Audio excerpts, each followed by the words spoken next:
Hello, this is Giuseppe. In here we have Thinkcar Prog. Thinkcar Prog is basically an immobilizer matchmaking or key programming device. Now this is designed normally for reading and writing car chips, that is EEPROM and MCU, mostly European cars, that is Mercedes Benz, BMW, etc. Alright, so let's just get in and we'll see what is in.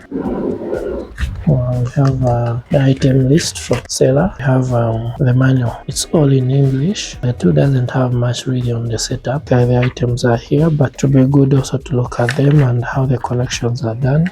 Here we have some soft sponge. Most of the items in here are very delicate. Okay, so let's start from this side.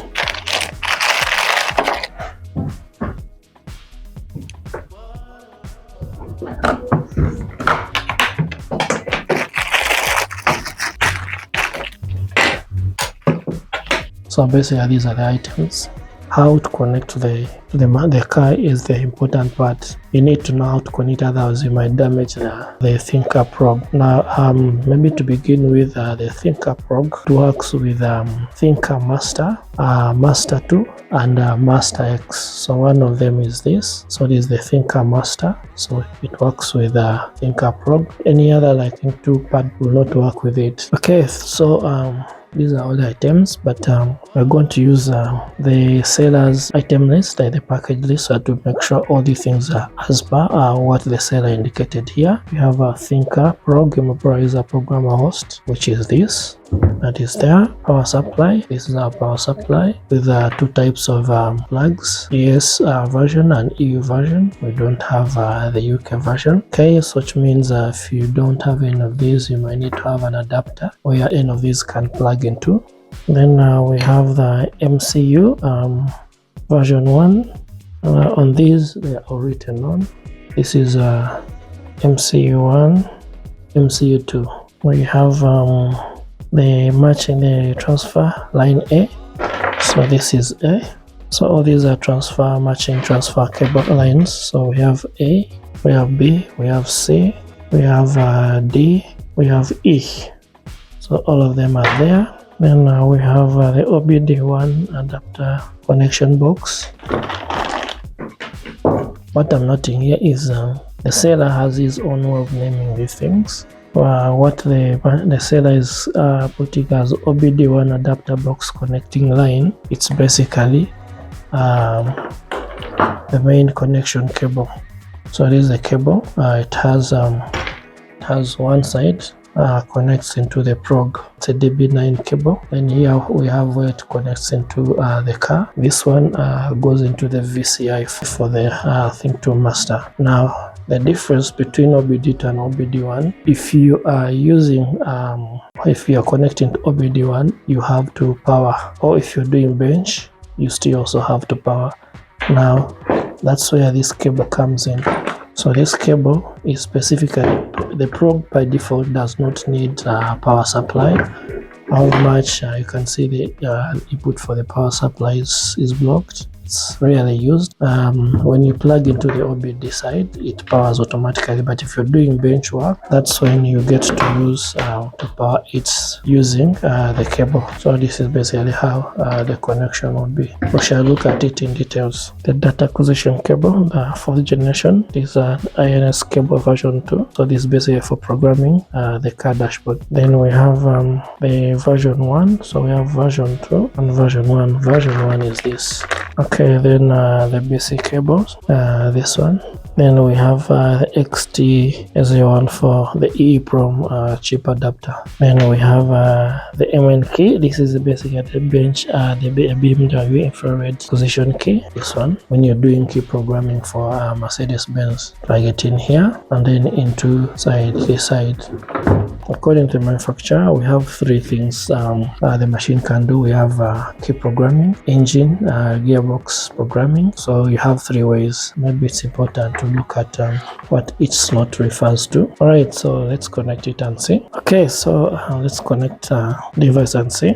Idea the power would come through here, but now that we are not connected to the car, we shall use this. So you can see the VCI is also powered now. Do the same. So we're going to connect the machine, but it's recommended we don't connect when it's already powered, so first power it off. Connect. It's important to lock this so that you don't bend the pins, so that stays firm. We're going to it.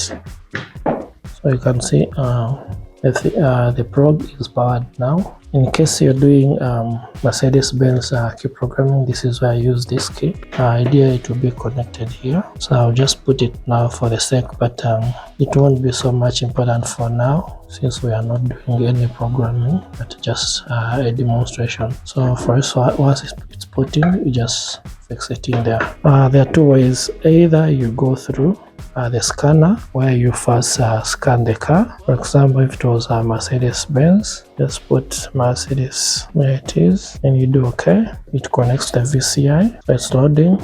But because we are not connected to the car, so we're not going to do that. But now just to help you look at what it does, it has already recognized the Prog, so it has special functions: automatically search, special functions, replace the used Airbag ECU and theft, manually select, module programming, ADAS calibration, programming backup or restoration. This is very important in case you're doing programming. You first copy the original data, keep it on the device, then retrieve it later. But I'm going to end the session because we are not reading anything from there. We're going to try the bench process, but that one, to do that, we come to maintenance, then we select email programmer. So connecting the VCI. So because we're doing benchmark, we have only one option, connecting to the 12 volts power supply.